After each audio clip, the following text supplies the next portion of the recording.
more and hang out more. No. Thank you. It looks like you got around DC well, though. We did. There, yeah. Yep, we did. Thank you. Okay, so I will start, and so we'll move on.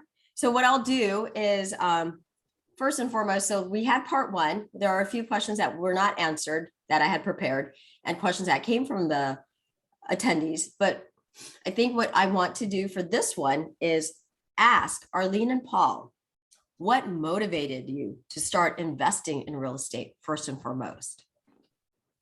So Arlene or Paul, take it away. You're up, Arlene. Wait, Arlene's muted. Yeah, Arlene's muted. Arlene, you're muted. Got it. I'm good.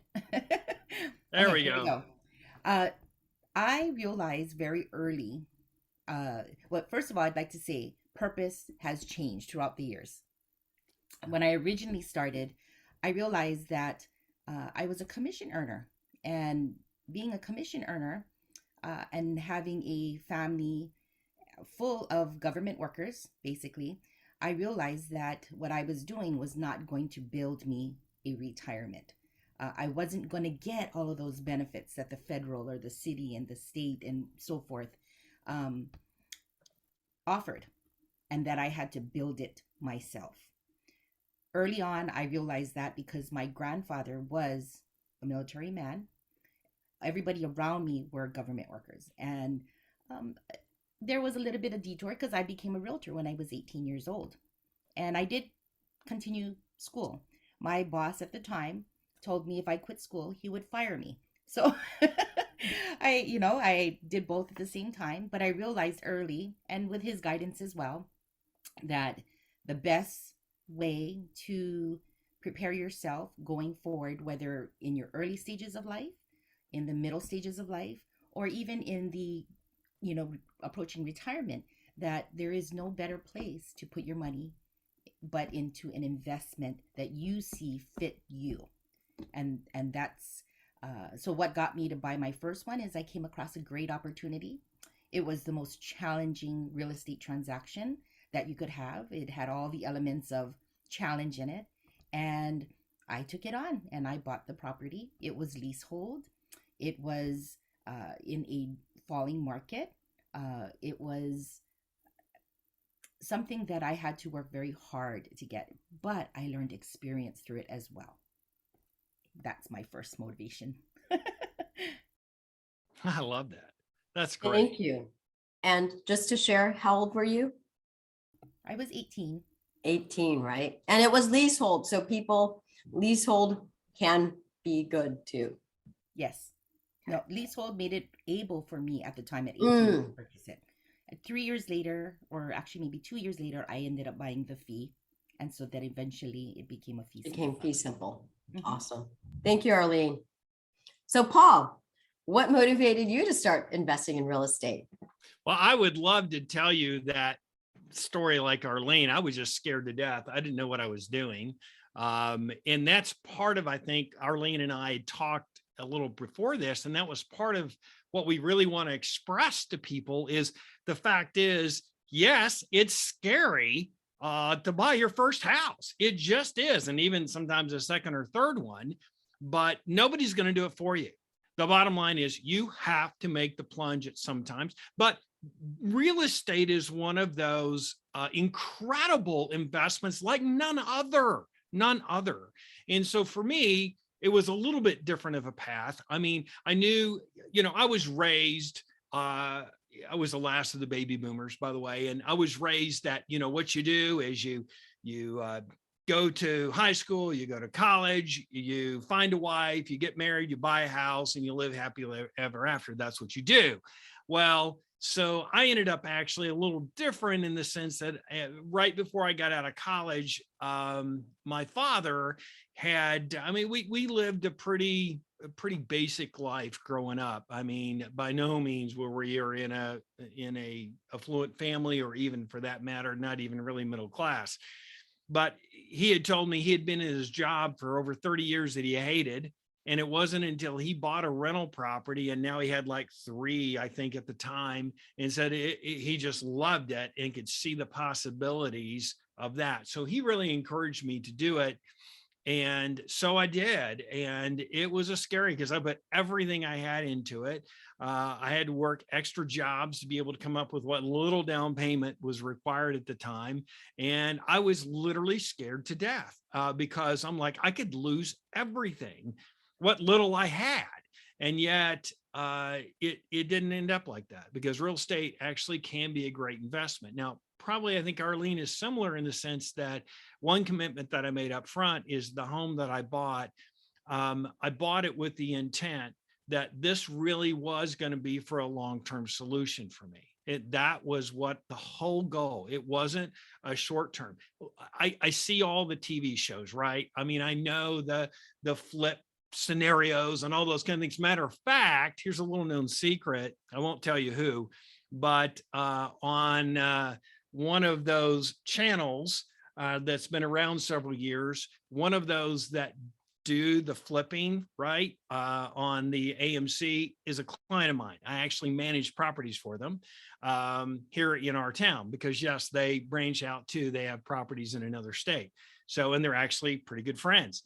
But I say that only in the sense that all those shows that call them reality. Am I on a tangent? Look, it really isn't that real. I mean, a lot of them aren't. It's not that easy. But guys, you can do it. And Arlene and I are proof of it because, look, I wasn't raised in a rich family, even middle-class family. Yes, it took guts. Yes, it took a lot of planning, and you got to do your homework and research. But the guys, you're the experts, right? You understand real estate. And if you don't do it, who's going to do it? So today we're going to talk all about that. We're going to answer your questions, many that wrote in. If you have them, it's okay that they put questions on there, right, Akino? It's all right. So if you want to put questions in the chat, we're happy to address those and want to. Oh, I gotta do this though. Forgive me, right? Can I take the liberty? I am not kidding. Today, I know it's morning there. It's 2:15 here in the afternoon here, 2:30, whatever time it is. But I'm still drinking coffee out of my absolute favorite mug. Yeah, anybody recognize that? Yeah, Kihai Cafe in Maui. Oh man, I love that place.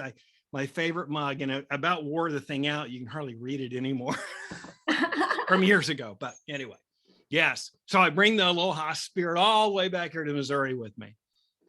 Thank you, Paul. I love that. You and your coffee mugs. I know, right? Hey, I love coffee mugs from restaurants anywhere in Hawaii. So there's a Christmas suggestion for you. Is that a bad plug? We got it. You're going to have so many coffee mugs, Paul, from all these different restaurants. That'd be cool. You guys are the best. You guys are so friendly. You've always been so nice to me. You're so friendly. Okay. So we have questions. Oh, our new one's coming in, but I'm going to start with the questions that were given to us during the last session. And let's see. Oh, I mispronounced it, didn't I? I see. Okay. I'm sorry. Okay. Kind of like realtors calling it realtors. I'm probably just as bad, I suppose. Sorry. Okay. Yeah. So let me see.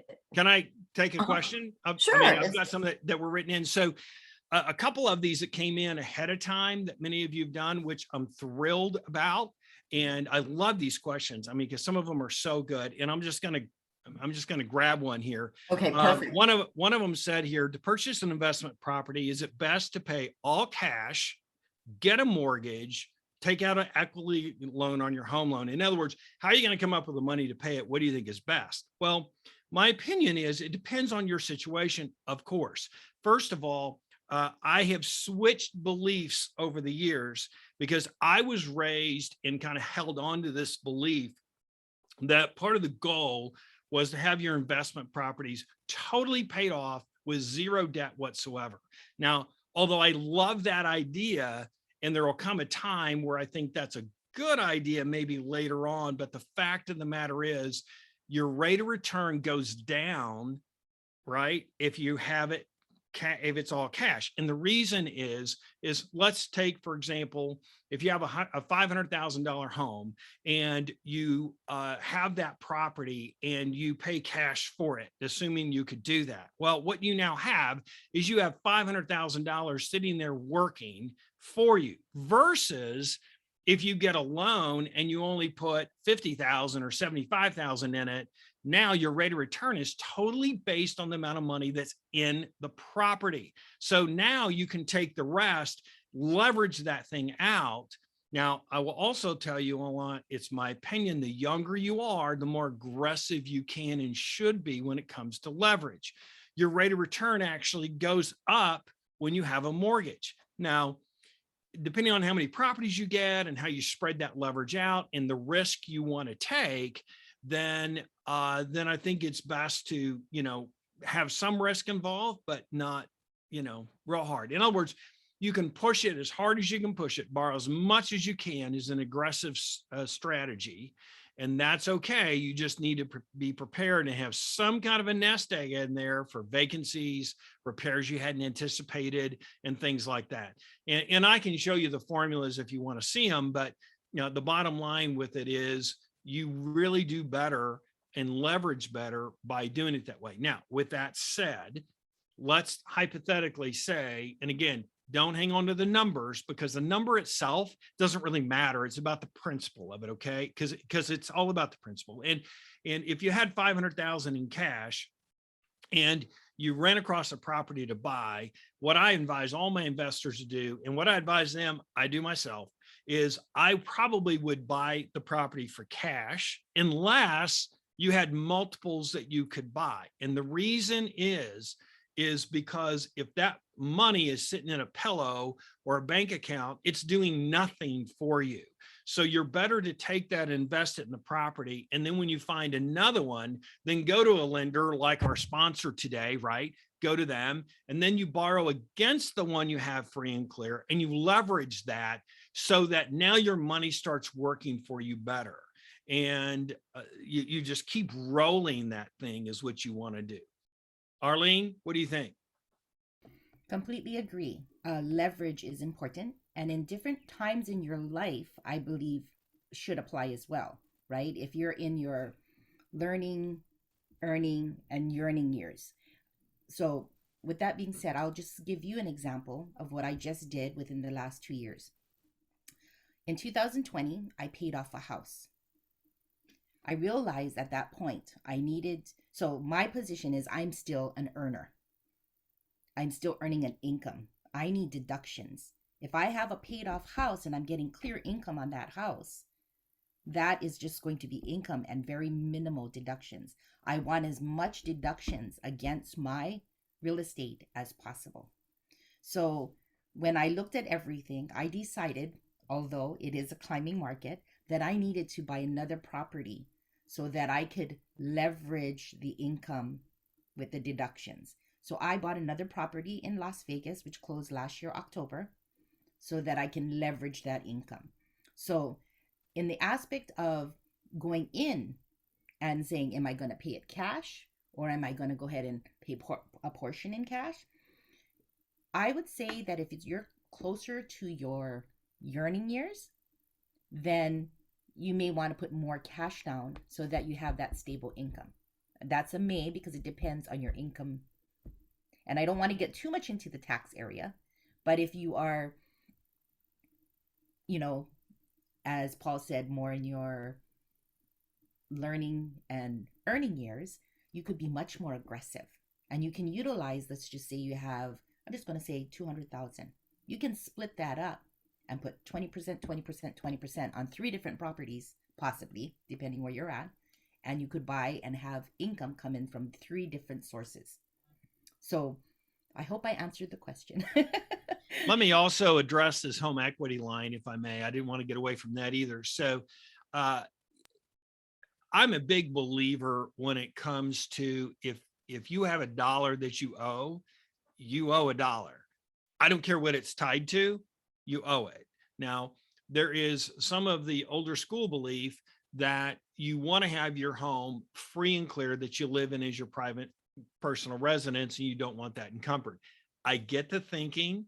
I totally understand it, except the interesting part about that is if you get to that point in your life that you have a home that is your primary residence, that you can get a home equity line against, whether it's free and clear or not, but if you can get money out of it, one of the fact of the matter is usually you can get a better interest rate from a line of credit against your home than you can in a commercial type loan.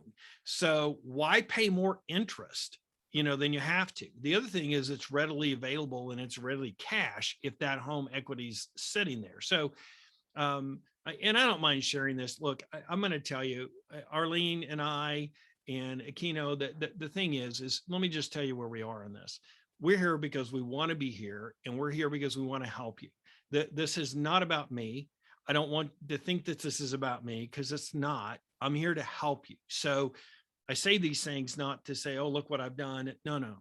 I'm here to give you an example that, hey, look, I'm just a working class guy that ended up in real estate and ended up buying one after another property. And you can do this. You absolutely can do this. So one of these home equity ways is, if you get your mind around the fact that I'm going to pay this debt regardless of what it's tied to, because it's who you are, then it doesn't matter. So take the lower interest. The other thing about the HELOC on your personal home is the fact that it's immediate money. You can gain access. So I can be looking for a property. If I find one, I know I've got that money immediately that I can go buy it.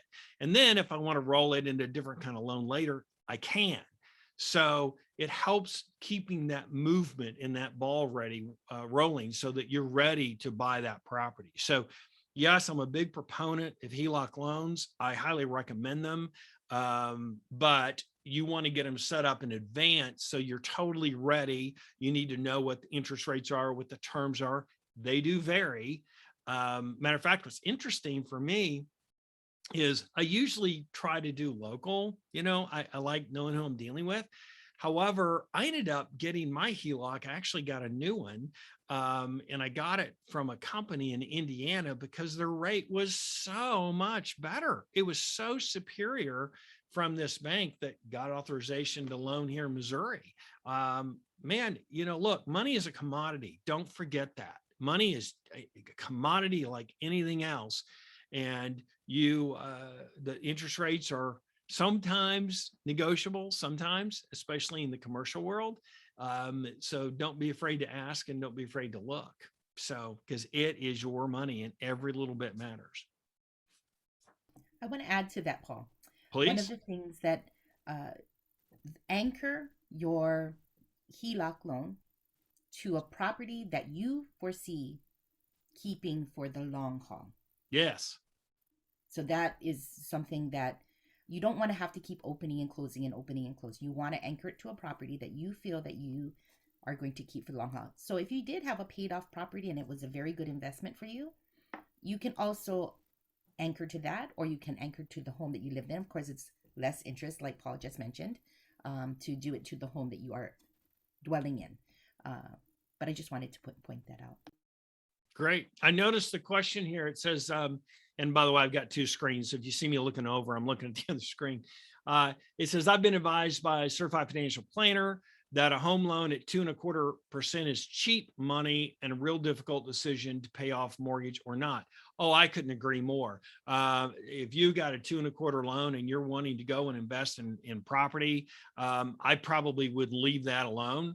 And it's kind of like accelerating mortgages. If I'm going to accelerate a mortgage and try and pay it down, I'm paying one that's a higher rate. Now, if that's the only loan you have, I probably, again, would either take equity out of that or take something else to buy another property. Yeah, I'm with you. I wouldn't touch that 2.25% rate. So I wouldn't. If I can add to that, to Mike's question, at 2.25%, you're beating inflation.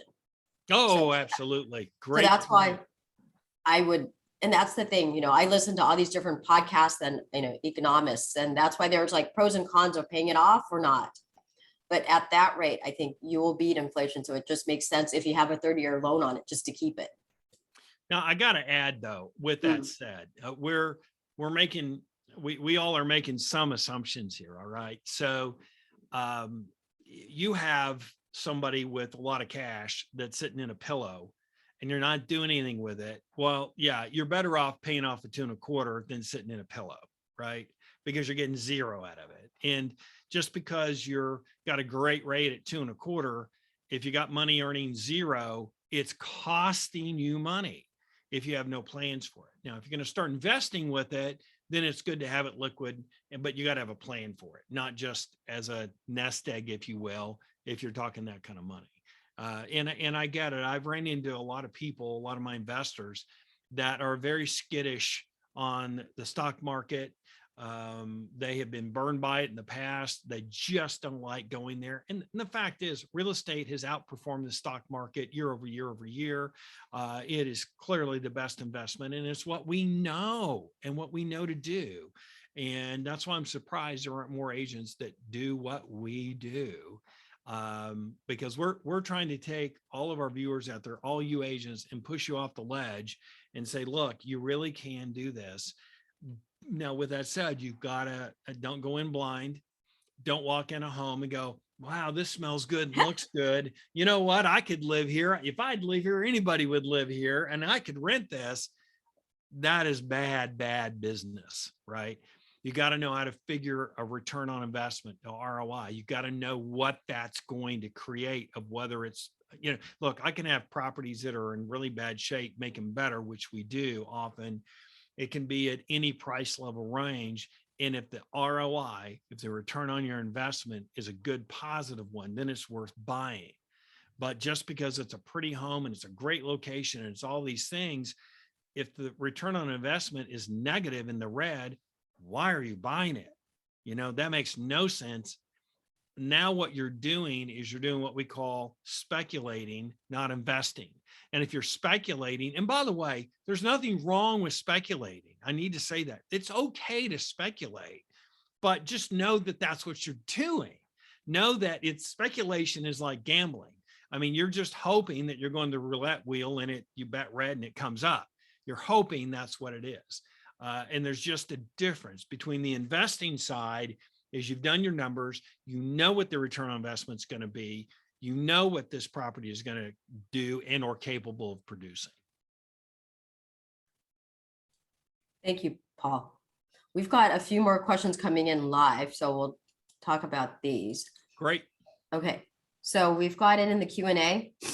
We've got Bob Taylor asking, what rate of appreciation do you have to compensate for the cost of debt, assuming that the cap rate on an acquired property is the same as the property you are leveraging? Can one of you answer that? You want to do it, Arlene? Can you read that again? Akino, and I don't see the question. Oh, okay. I don't want to dominate the conversation. So I'm sorry, it's in the Q&A, and Bob actually wrote it in the chat as well, I think. Yeah, what rate, do you see it in the Q&A? I'm looking here. Arlene? Oh, there. You're muted, Arlene. I'm reading it. What rate of appreciation do you have to compensate for the cost of debt, assuming that the cap rate on acquired property is the same as the property you are leveraging? So how can I answer that question? Well, let me start then. So Okay. Here's the thing. First of all, when I look at a property and buy it, I take appreciation as not a factor. Right. Absolutely not a factor, because I want it to appreciate, but I can't project that. I mean, I can guess like we all can, but there are people that, and me included, have guessed wrong. I mean, go back to COVID. When COVID all started, I knew the rental market was going to tank and tank big time. I am preparing my staff. I'm saying, look, this is going to be a rough road this year. And it didn't happen. Matter of fact, just the opposite. In a lot of cases, rents were going up. And I absolutely did not see that happening, not to mention what happened in the appreciation in the real estate market. So when we calculate, and I'm looking at straight rate of return, I do not look at appreciation necessarily. Now, look, I got an idea. I'm looking at it in the sense, but I don't calculate it intentionally because it's too much of an unknown, at least for me. If I'm buying a property now and it has built-in appreciation, so we just bought one, for example, right? It was $220,000. but I knew that this property really in today's market was really more around 260. I know I just know this property is worth that without an issue. We were able to catch it before it goes to market. So the investor, it was the owner through an estate. The owners had passed away, so they just wanted to wipe their hands of it and walk away. So we knew we had built-in appreciation. Well, with that, then all of a sudden the return on investment numbers, the ROA, didn't have to be as strong. I mean, it's great, but now if it's not real strong, but I know I've already made money on this other end, then I don't really have an issue with it. Right now, if you can do both, that's even better. But appreciation to me is something that the property better work on its own without it. Here's the other thing about appreciation. I know people that have calculated appreciation into their ROA numbers. And when they do that, I've seen them go broke because they're hoping the market is going to accelerate. And if it doesn't, and they've counted on that, right, then that's when the problems start really happening, because sometimes the markets are going to go flat. I think we all agree, well, at least in the Midwest anyway, our market is going to slow down at some point. It will. It's going to start to level. I don't think we're going to have a big burst or anything. I think it's just going to slow down. So the appreciation side, although is a bonus to me, I don't think it should be considered in the true investment side of it. Or I'm afraid that you may, be disappointed. Arlene, Okay, what is your take that on is it? exactly how I feel. I think that appreciation is important when you're liquidating. I think appreciation is something that we kind of know in the history of real estate, especially in Hawaii, will come, but it's the timing. But I don't factor in appreciation. I actually factor in depreciation more in my properties than I do appreciation when buying. Because I always like to have that plan B, and that's why my mind automatically goes to leveraging. If this happens with this property, how am I going to, how is it going to work out, and how am I going to balance everything? So when you start to have multiple properties, leveraging is super important. Even if you have two, you still have to leverage, but when you have more properties than two, then you really have to take that a little bit more serious. I look at Preparing. depreciation as well, Yes. because it's important. One, it's a tax advantage.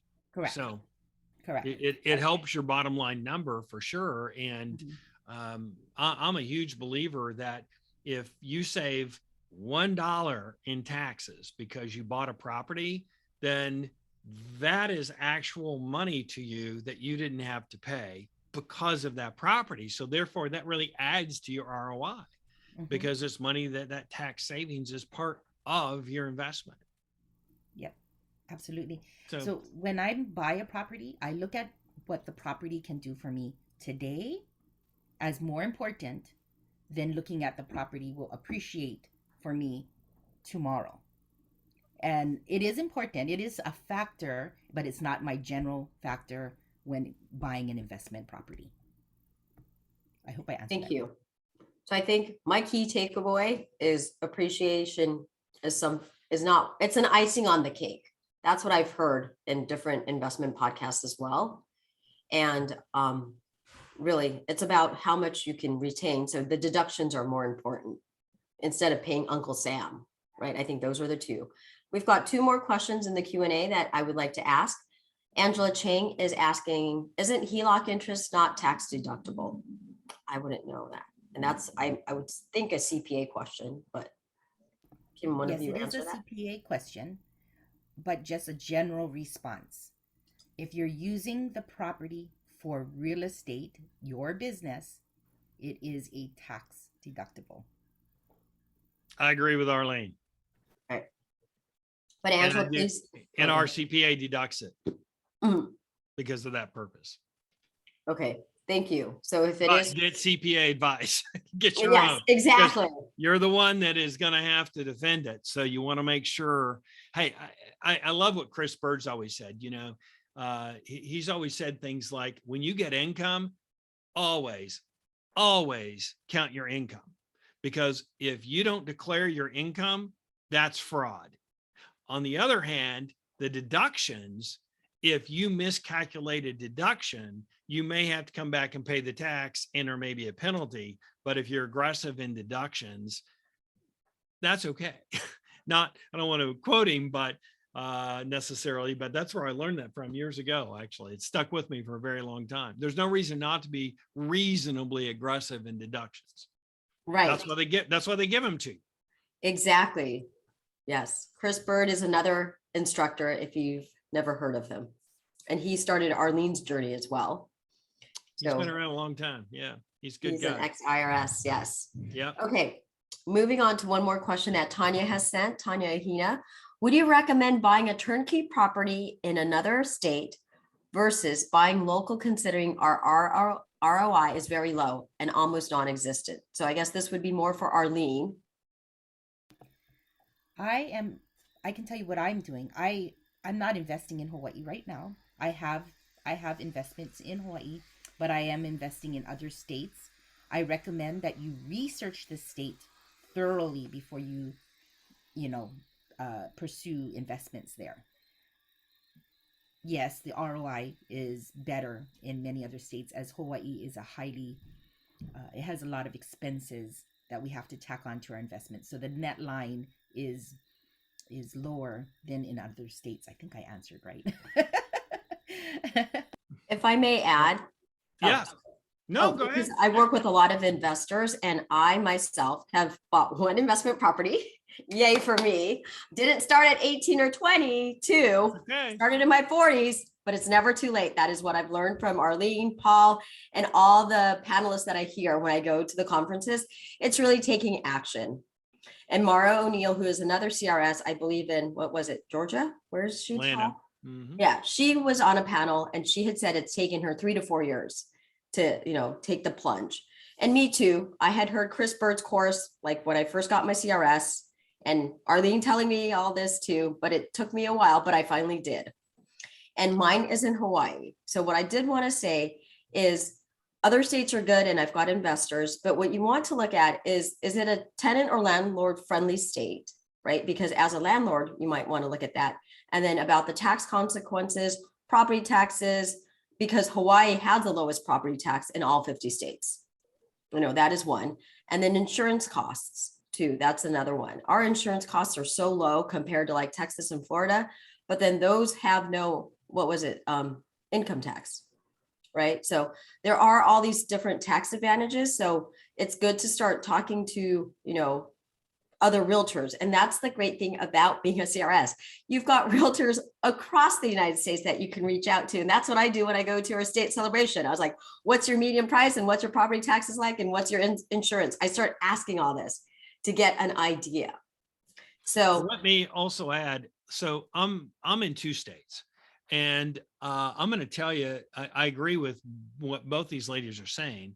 I may piggyback and add to that is, and I am a huge believer in this. Is it better to buy in Hawaii or Nevada or Oklahoma or Missouri here? And to me, the answer is extremely simple. And that is ROI. What is the return on your investment? I don't care if the tax base is the number 1 highest in the country in any given state, right? Or any of that. If the ROI is strong, it's worth buying. Now you got to consider all those factors. If it's a real high tax, then boy, you better be able to get a rent up there or be able to justify it. And if you can do that, then fantastic, right? So you don't want to, and I think what we're all saying here is you got to look at everything. You got to look at taxes. You got to look at insurance. You got to look at what that economy and market is doing potentially. If you think that any particular economy is growing or will remain pretty stable and you can have a pretty good investment in that area, then buy it. right? And you mentioned the word turnkey properties. So I love turnkey properties, but most of what we buy are not. And the reason is because we make more money buying homes that are distressed. We buy the property, and by the time we improve them, we're basically know what it costs to put property, what it costs to get them back up. And now I realize in another state, and again, I realize all you guys are in Hawaii, but you can still do it just like I have, just like Arlene has in another state. And it doesn't mean that you won't ever want to go there, but once you get the property up and rolling, get contractors in place, get a good property manager. And yes, there's good property managers in every state. They're out there. Yeah, there's bad ones. Of course there are, but I hate to break the news. There are real estate agents that aren't that good either. There's a few, right? We won't talk about those today, but they're out there. So I can give you a whole list of reasons why you should not do this. I can give you a bunch of them, and I'm sure Arlene or Akino can do that as well. We can load you with arsenals so you don't have to go do this. But I'm telling you, this is clearly the best investment, because what else are you going to do for retirement, for your well-being in the long term? So I would not be afraid to go into any state or region to buy property. And it is scarier, I agree, but if you are in wherever you happen to be, whatever island you're on, I'm going to tell you, if it's your first property, you really should probably have a manager managing it for you. And if you're going to pay a manager to do it for you, to do it effectively as a pro, which you really should do, then what difference does it make whether it's there or in Dallas, Texas? If you're paying somebody to do it, buy it and let them do it. You know, I mean, I can talk about my community in Springfield, Missouri, and other communities where I've been able to meet managers and people all over, and I can talk numbers, you bet, if anybody wants to go there. But I would not be afraid to buy a property that is in another state if the numbers work. Okay. And may I back up on the questions, Akino, because there's one up here that we accidentally, I think, missed. Looks like Lisa Van de Heuvel. Did I say that right? It says, is there a specific formula to calculate your ROI when purchasing an investment property? So here we are talking about an ROI. Well, how do you calculate it? How do you figure it? Well, unfortunately, I'm not going to be able to tell you how to do that right here, but I can tell you this to help you that way. I use what they call, it's a basic, basically it's a cross graph. And all it is no more than you take a piece of paper and you draw a cross, right? And in the upper quadrant, you're going to put all the income that property is going to generate is what you're basically going to do. Below that, you're going to do all the expenses down here that it's going to potentially have. If it's currently a rental property, then you should be able to, the seller should be able to give you that information without question. And by the way, here's a tip for you, and this is totally kosher and totally good. Matter of fact, I got one right here. Where was it? I'll show you what I'm talking about now, right here. Here's go. I highly recommend, if you're going to look at buying a property that's a currently rental and they're giving you all this financial information, the guy may have owned it for 10 years and they're saying, oh, this is the income, here are the expenses. It is totally okay and kosher to say, hey, I want to see your Schedule E of your tax return right here. I want to see that, right? And you're going, well, I'm not going to give you, nope, I don't want to see your tax return. I just want to see the Schedule E for that property, because that's the income they're reporting and the expenses are reporting for that property. Any manager, any owner worth their salt will have no problem giving you this. If they give it to you and they say, oh, well, this is the one I report, but this is the real one. Is it really? That's called fraud, by the way. But anyway, sorry, did I digress again? No, this is great. Schedule E as an egg, right? Correct. Yes, thank you. I put it in the chat, but this is a golden nugget. Like you said, if they're doing it correctly, yes, Schedule E. Yeah, and then so that's assuming it's currently a rental property. Now, if yes, it's not a rental property, then they won't have it. because it's what they're reporting to the IRS. There's nothing on there on that Schedule E. I mean, if you're going to buy one of mine, I will gladly give you my schedule. I'm not selling them, but I'd gladly give you my Schedule E, because all that's on there is the expenses and income for that property. That's all that's there, and the owner's name, right? I mean, the social and all that's, none of that's even on there. Yeah.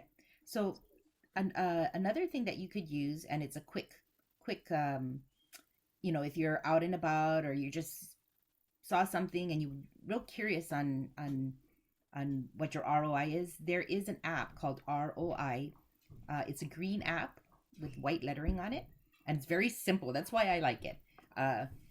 You can, if you know the location that you're purchasing in, and you kind of know what it is already, maybe you're a property manager currently right now, or you can use this app and you can just punch in the general information, at least get a ballpark. It's not going to be exact like a Schedule E, right? Schedule E is the truth, right? So that's what you're paying your taxes on. That's the truth. But if you want to, and you're just, out and about, and you come across a property and you kind of know the area, you know what the expenses are, you could use this calculator and it can actually help you. Absolutely. Thank you. I just downloaded it and I'll put it in the chat. It's called ROI Calculator. Now, Thank you. now I'm going to talk about that, if I may. I think that's great advice, because those kind of tools are out there. And I'm sorry, I would have loved to have a slide to put that up there. I should have thought about that, or even showing you that I've got my own little formula graph I use. But here's what I also now want to go a different direction slightly of what ROI is not. So a huge common mistake I see investors do is they do things that is called the 1% rule. Some have called 0.5% or 3/4 or 2. I mean, there's all kinds of whatever name. And the bottom line with it is we do it and use it. And I see people involved in this investing that use it often. And they do it because of one reason. It's easy and they can do it in their head, but it is not an ROI. It doesn't really tell you if that property is going to make you money or not. Now, what it means is that the 1% rule says that if you buy a property for $500,000, then if it produces $5,000 a month in rent, then it's good to buy. And I'm telling you, that is so terrible of a method, because now in some cases, if you could do it every time, you'd get rich. Other times you'd go bankrupt, because it doesn't take into consideration all the things we've been talking about: expenses such as taxes, insurance, rehab cost, vacancy rates, all kinds of things that it doesn't take any consideration whatsoever into. So I cannot strongly advise you, don't do that. Those kind of methods are, I mean, they're easy, but if you're going to go buy your first or second rental property, you're just asking for disaster. Learning the ROI and using what Arlene's suggesting. There's a website out there called Bigger Pockets that has a great tutorial on how to do it. And there's other ones as well. I mean, email me and I'll be happy to go in depth with you too. It's fine. Because I'd rather you do that than do the 1% rule. Because again, I was on, I know this is going to shock some of you, but I was actually on TikTok, right? Who, me? I know, right? Yeah, I know. But I was, and I saw this guy that scrolled through, and he's like, well, if you're going to buy investment property, do this 1%. This is the best method out there because it's so easy and anybody can do it. Oh my God, you got to be kidding me. You don't know what the property is producing. Look, just because it's on the internet doesn't mean it's accurate or true. Okay. Always consider your source. Always consider your source. Thank you. Thank you. So ROI. That's my key takeaway. And then we've got another question that came in. So it's from Helen Luna Fess. She said, is this a good investment with positive ROI? Can we go to the next step? Sorry, I'm trying to read this and understand. When the good investment property is purchased as an estate planning method, would you recommend purchase? Oh, okay. So how would you hold it? Hold the title in your name or under LLC? And then this was a question that I personally had. Like, do you put them all separate LLCs or do you group them? Because I've heard different ways when you start having multiple, right? I don't put them all in individual LLCs. Right Okay. now, I record my properties into a trust. That's what I've been doing recently. In the past, I just recorded them into my name. And I've learned through, I mean, it's been a learning process that there are different methods of doing it. At this time, I have been recording all of my properties into my trust because I have children and a family. But I think what Helen is asking is, would you rather put it in a corporation or an LLC, or would you rather have it in your personal name? So I do have POSR Corporation, and this is more of a tax question, actually, because I was advised not to put it into my corporation for the purpose that normally at the end of the year, you kind of want to zero out in your corporation. You don't want to hold a lot of money in your corporation, and then you start the new year over again. And so that's what I was advised. I'm sure Paul has more. I can see him smiling. Tell me, bite my tongue over here. No, good advice. Yeah, if you can tell, I'm very opinionated in this subject because I see realtors and investors make mistakes here. And it's the best way I can put it is it's never a problem until it's a problem. And then you go, oh, I wish I would have, right? So here's the thing. I'm so adamant about this issue that, and I manage for many investors because I own property, as I think we stated, and we really didn't talk about that this time too much, but I've been investing for many years and I own property myself, but I have many investors that I sell them because I deal with investment property. That is my specialty. So I will help these investors find property, and then I am that turnkey guy for them. A lot of people want to invest. I find it, and then we turn around and manage it. We rehab it if needed, and then we take care of it. Okay. So I will not manage a property for any investor that holds a property in their personal name. I will not do it. And the reason is because the liability for that investor is so strong and so great that I'd be doing them a disservice. So if you put it in your personal name and you have one of those rare things happen where you get sued, and hopefully you won't, but if you got sued, then not only is your property at risk, but all of your personal assets are now at risk because they're suing you personally. Now, whenever we put our real estate in an LLC, which is a limited liability company, it's its own entity. That entity now stands on its own. So when you put a property in that LLC, you are protected in liability. That is the single number one biggest reason you've got to put it in an LLC.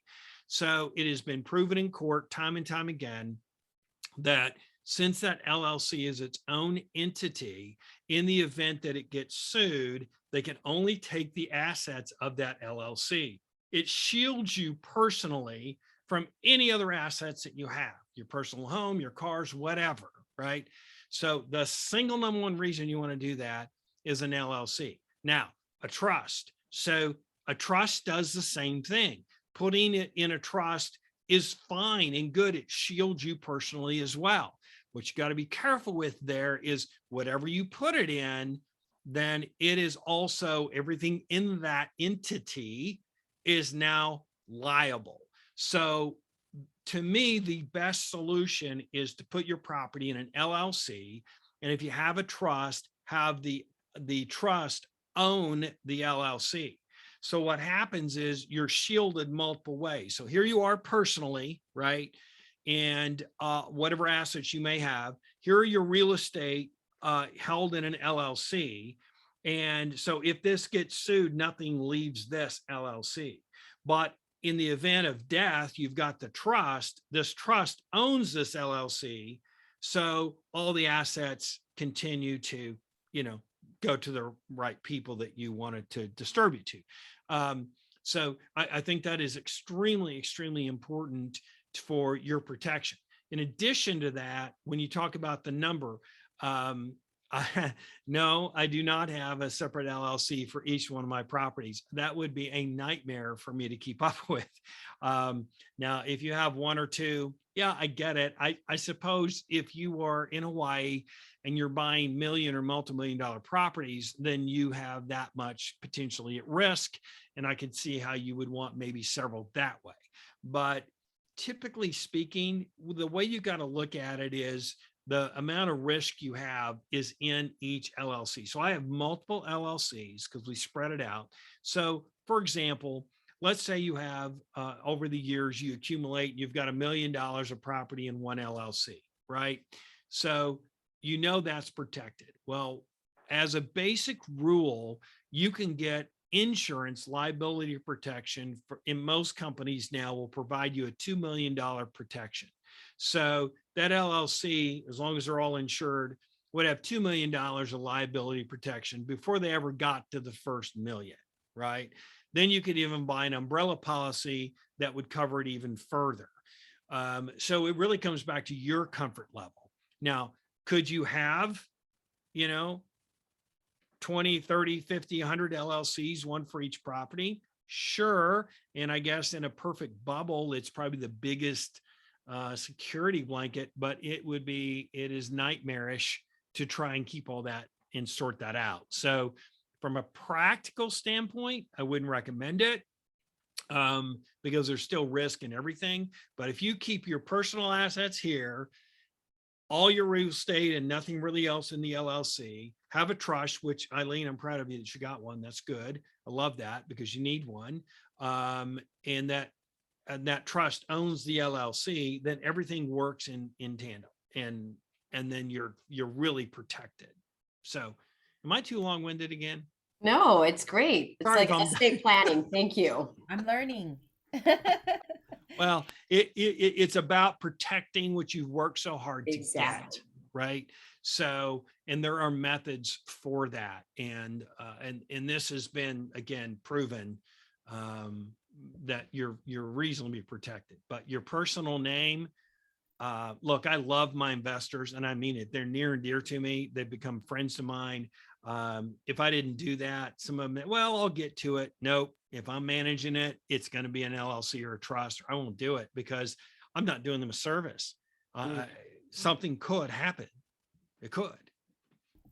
So another thing is a really good tip is do not skimp on insurance. Oh, I couldn't agree. Do not get the basic insurance. Make sure the person that you're working with understands your portfolio and understands the coverage you need.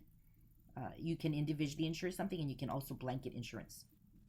Yep. And I do both. Yep. Good advice. Thank you. Another question that came in is from Diana Olson. Do you put your personal home in the LLC? No, absolutely not. No, not a chance. No, because the LLC, I understand why you ask. Whatever's in that LLC is what potentially is at risk. I put my personal home in the trust. Is what I do. And you do that really for probate in your heirs. That's why the personal assets that I have are in the trust. And then the trust owns all the LLCs is the way we've got it structured. So could someone attack? I mean, look, we're in a litigious society, are we not? I mean, I don't like it, but that's where we are. We're in a litigious society. So there are people who assume people for all kinds of things. And that's why I couldn't agree with Arlene more. It's good to be adequately insured and make sure you're covered. And that's why the method I'm showing you will help protect you from those liabilities the best you reasonably can be protected. And by the way, you can always switch it. You can do that. If you have property in an LLC and it's like, I'm getting too big, you create a new LLC. Well, then you just deed it over to the other one. It's no big deal to do. It's no big deal to do as long as you're the whole owner of the LLC. Now, if you're if you co-own it with someone else, that could be a whole nother issue. But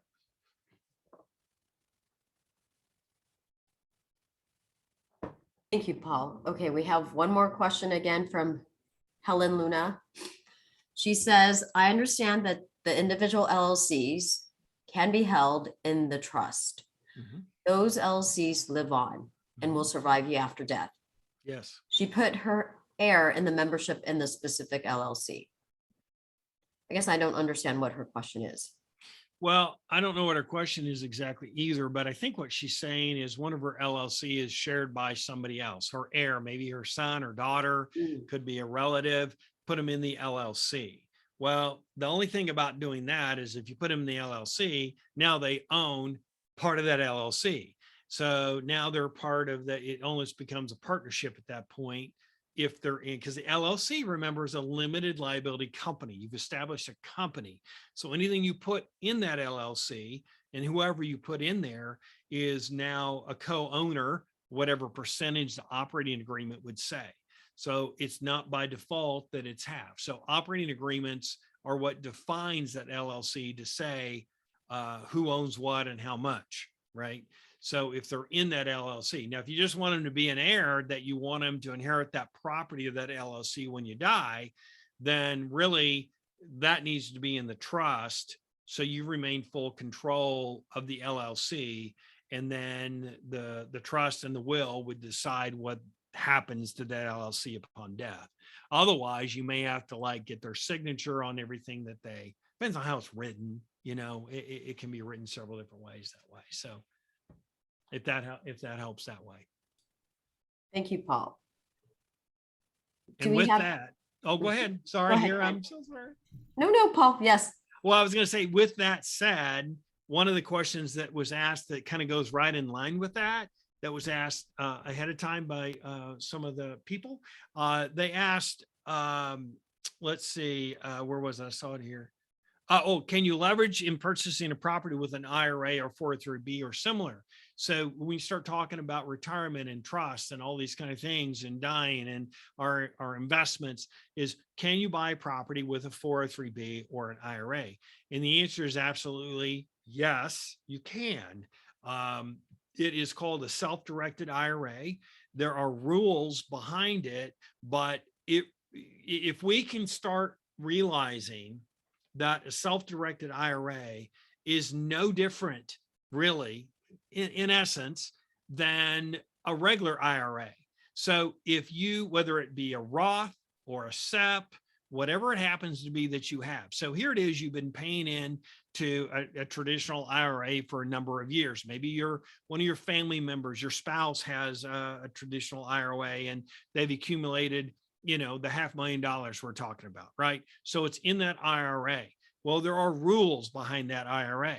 You can't just pull money out. If you do, you get penalized and taxed, right? There's certain investments that it can go in. You can't touch that money. That money has to be held by somebody else. It's the same way with a self-directed. You basically, in essence, could take in that whatever we've got here in IRA, you can have that $500,000 in IRA, and you can now set up what we call a self-directed IRA. And by the way, statistically speaking, 92% of Americans have never even heard of a self-directed IRA. So what you can do then is you take this $500,000, you place it, if you will, kind of like a 1031 exchange, kind of, in the fact that you take the money and it goes to the intermediary. You can't touch the money, remember? You can't touch it yet. It goes to the intermediary, and then they then deposit it in your local bank account, in the Bank of Hawaii or whatever bank it is. And you would have a new account set up that basically would say, Paul Dizmang, IRA self-directed account. So now that money gets transferred into my bank account. Once it's in my bank account, you treat it just like you would an IRA at Wells Fargo or Vanguard or anywhere else. I literally get a checkbook and I can write a check to buy a piece of real estate with it. It's all good and legal, but remember, it's still an IRA. So Any rents that come in have to go into the IRA, right? Expenses have to come out of that account. So you got to balance it carefully. If I put $500,000 in it and I buy a $500,000 house and now my bank account's zero, oh, I got to put on a roof. You got a little problem because you can't just put on a roof. You can't fund it. You can't add any more funds to the IRA in the self-directed than you could if it was at Vanguard or Wells Fargo or somewhere else. So you've got to make sure you've planned accordingly in the way that is. So the rules sound hard and they're scary, but they're really not. They're really about the same, except you can use that money to buy a real piece of property. You can do that. Totally legal and highly encouraged, highly encouraged. Thank you, Paul. I was looking into the self-directed IRA like 3 years ago when I was going to all the conferences too and trying to talk to the people because there are people who specialize in that. You bet. Correct. Yeah. Oh yeah. There's a number of intermediaries out there that can handle it. Yeah, and really, some of them will handle everything for you to where they'll do all the accounting. I mean, you pay them a fee for it, right? Or they, I mean, for a couple $100, they will transfer that money into your account and then you can do it from there. So the biggest thing there is just understand the rules. We keep thinking, most agents I talk to, when I teach this class on this very thing, it is common we overcomplicate it. Somehow we have a hard time thinking it is just like a regular IRA. You can't just add money to it, right? There's limits on how much you can put in an IRA every year. You can't just pull money out or you get taxed. It's the same thing. It's just in this case, you've got a piece of real estate working for you. There's also, to go one step further, what's interesting is if I wanted to buy, and I'd love to buy a piece of property in Hawaii, by the way. So if I wanted to take IRA money and buy a piece of property in Hawaii, and I didn't quite have enough for whatever reason, and Arlene says, hey, look, I'll do it with you. Yes, Arlene and I could both put our IRA money together in one account. We would actually be able to buy a piece of property together, because what do you think your IRA money is doing at one of these IRAs? It's with all these different companies. It's out there with millions of other people. It is no different. So then the real estate would be working whatever percentages we've set up. And all three of us, Akino could get on the fun. All three of us can do this. Yes, that's totally fine.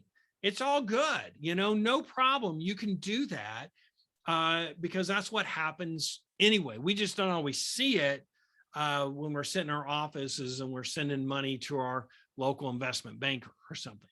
But it's really no different. So can that be done? You bet. You don't have enough in yours. Can you partner with somebody else? You bet you can. Again, there's rules, but they're not really that hard to understand or follow.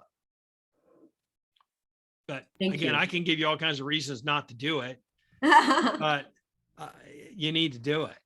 You really should. So it's another avenue for you that you can have money at your disposal potentially to purchase property wherever you decide to purchase it. The self-directed IRAs. So anyone, so a lot of times when we're stepping into real estate, right? We're stepping into, I think IRAs and know what IRA you're getting into, because when you liquidate it, that's where you know where you're going to be paying penalties and taxes and so forth. So I think it's, if you know that you're the type of person that needs to have money put into something that cannot be just easily liquidated, putting it into an IRA is ideal. Of course, you know that there's cap per the age and so forth, but I have used my IRA, as Paul had mentioned, because I looked at it as a very secure way to put money away without even knowing that it's going into the system. But I do understand also that the people that are holding my IRA is making money off of my money with others' money and investing it. So a good way to look at doing your own personal investment is taking your invested money, which I have done, and I've invested it into a property where I'm not mutually sharing it with everyone. I basically just took from one pot and put it into my own pot. So if that makes it easy for you to look at why you should possibly use your IRA, again, it depends on your liquidation of it. I wouldn't say that it's advantageous if your penalties and your taxes are really high. You have to weigh that option yourself. Everybody's different. Yes. But for example, my IRA was a Roth IRA. So it was already taxed money already. So I didn't have to pay taxes on liquidating it or penalties. And I was able to roll it into a piece of real estate. And so know what kind of IRA you have is really important. Know what the penalties are before you decide to utilize that money, because sometimes it will be worth taking that money and moving it over in spite of the penalties and tax. So that's something that Good. might be useful. I will. I think that's great stuff, Arlene. I mean, great stuff. Question asked about, should your LLC for selling real estate and your real estate investing be separate? In my opinion, absolutely. I think your real estate investment holdings should be completely separate and put just rental property in that LLC. One, because organization alone makes it more simple. Tax wise, it makes it more simple. And two, whatever you put in there, of course, we're back to it's at risk. So I would definitely keep those separate if it were me. So, and one other thing too, going way back to the beginning, when we were talking about there is a difference between an LLC, a limited liability company, and a corporation. If you're a corporation, if you establish an S corp or C corp or something like that, you don't want to hold property in corporation because you almost, when you sell it, you like get double taxed. I won't get on the implications of it, but I'm just going to say, don't think corporation, think LLC. Okay, that is all the liability protection you need for what we're doing, and you won't have the tax implications that you want a corporation. There are reasons you'd want a corporation, but this isn't one of them. This isn't it. So let me see, where are we next? Let's see. Someone asked a question. Daughter says that she has an umbrella insurance on investment properties, protect liability. Absolutely. I have an umbrella as well. But here's a common misconception about umbrella policies. I face this a lot with owners, and they will have an umbrella and they think that it covers their rental properties. Personal umbrellas, most of the time, do not cover rental property. So if you've got any number of properties, always ask your insurance agent to be sure. But personal umbrella policies usually just cover you personally, as in your car, your house, and whatever liability you may take on. They're usually not very expensive, but when you're talking rental property, they consider that typically to be a commercial venture. So that is a separate type of commercial umbrella. So owners often think, I've got an umbrella, I'm covered, I'm good, and they're not. And so always ask, but kind of lodge it away there, that there is a difference in umbrella policies from a liability perspective. So hopefully that helps. I would do an umbrella and do for the policies. And again, part of that has to do with the price of property too. I mean, we're talking, if you happen to buy a property estate and it's a real low income property or something, then maybe you don't need a big policy. I don't know. But basically you're going to want that. So let's see what says, but we'll eventually switch over to LLC. So you're very accurate umbrella insurance temperature. Okay, great. One more question, then we can close. Really? Can I mention something about the insurance? So Mike, I would highly recommend that you, and I believe I kind of blinked out, so maybe Paul already had said this, is that if you look at the property like an individual business when you're also insuring your property. Now, I'm not sure if your daughter is a realtor, but I would recommend that you insure the property to its to the recommended as a business, and then you can also include it in your umbrella. So not include it, but be a total coverage. But individually by itself, it's still attached. So you don't want to have it connected just under the personal insurance. Akino, Arlene, I got a question for you guys. It came in earlier. I think it's a great one. Great question that came in one of the, things before when people registered. And that is, do you think it's prudent for a new investor to buy an investment property in another state or stay locally where they are? I think you know my answer. ROI. I want to get to all the questions the best we can. Right. Okay, Isn't that the ROI? The prudent word is yes. The response is, if you come across an excellent deal where you see the ROI and all the dots match, then wherever you do the investment, it's an ideal location.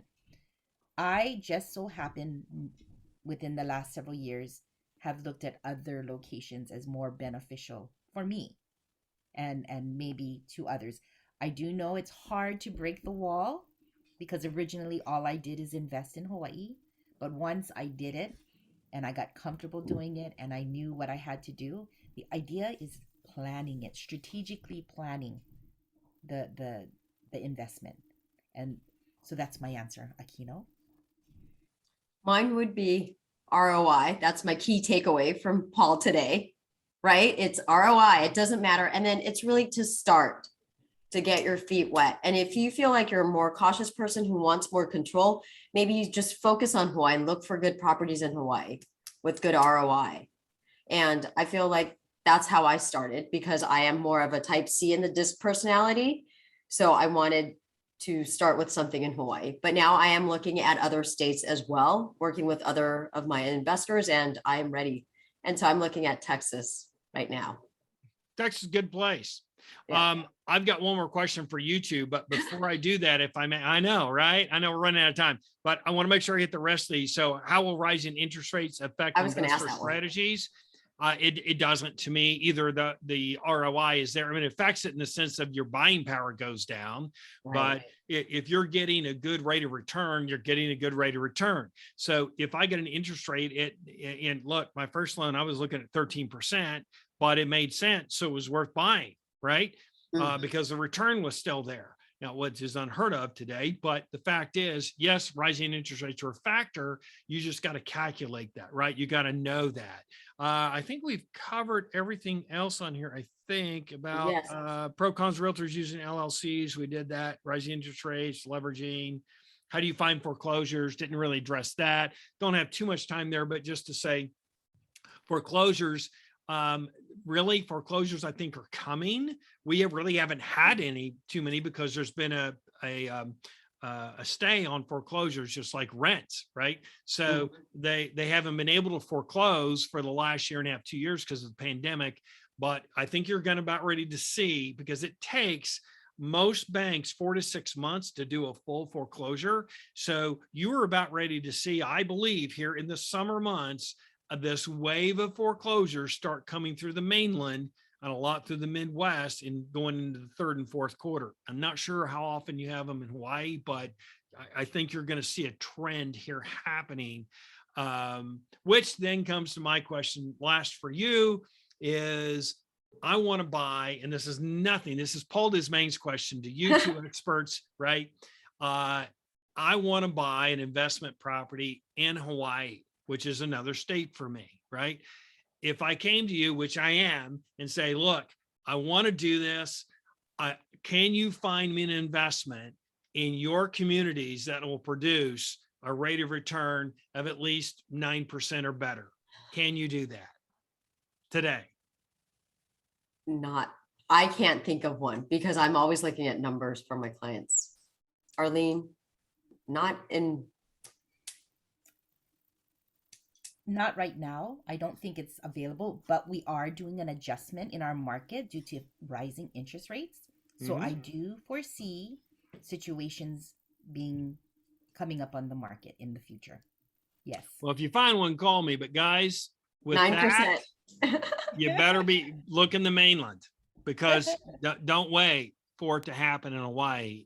There's all kinds of opportunities in the Midwest and other areas that that can still serve you well. Thank you, Paul. Thank you. You Thank you. know, can Yes. I give a shout out to Leonard? Uh-huh. Leonard has been helping many of my investors in Hawaii, Yay. both with 1031s and also more diverse. We've gone into a little bit of land.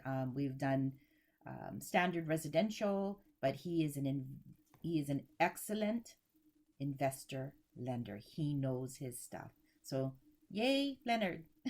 Thank you, Leonard. Okay, everyone, take down Leonard's contact information. And yes, I've worked with Guaranteed Rate too, and they are amazing. But yes, Leonard, I will send my investors over to your way. And I hope I can be part of your client too then. This is great. Okay. Does anybody have any parting words before we go? Thank you, Paul, for doing this for us in Hawaii. We really, really appreciate this. This is just amazing to be able to have you here and share your wealth of knowledge. Yes. Thank you. Because this is like 50 years of like investment experience from both of you, right? Consolidated together. And we're getting this. So thank you both, Paul and Arlene, for your time. It's been fun. I've thoroughly enjoyed it. Thank you. I can't wait to say hi to everybody when I come there. I'm not sure when, but I'm coming. I'm coming back. Come. I love the island. We have our state convention, Paul. Yeah, that's coming up, right? What? Yes. You're going back live again. I love yes, it. the state convention. Please come. I'd love to. It's at the Sheraton Waikiki. Oh, I hear that's beautiful. I stayed there once, but it's been a long time ago. It's beckoning you back. Please come back. It's completely renovated. It's beautiful. I bet it is nice. Yes. So thank you, everyone. It is already 10:33. So thank you for staying on. And then Crystal just put in the link, the state convention link. So if any of you have not registered, it's limited spacing. I've already registered, and I'm sure Arlene, you did too. I hope to see everyone in person. It's always great to network and meet people and share ideas, because that's what it is. It's all about sharing ideas and getting to know each other. So thank you. And this is recorded, so you will get the recording later today or tomorrow morning.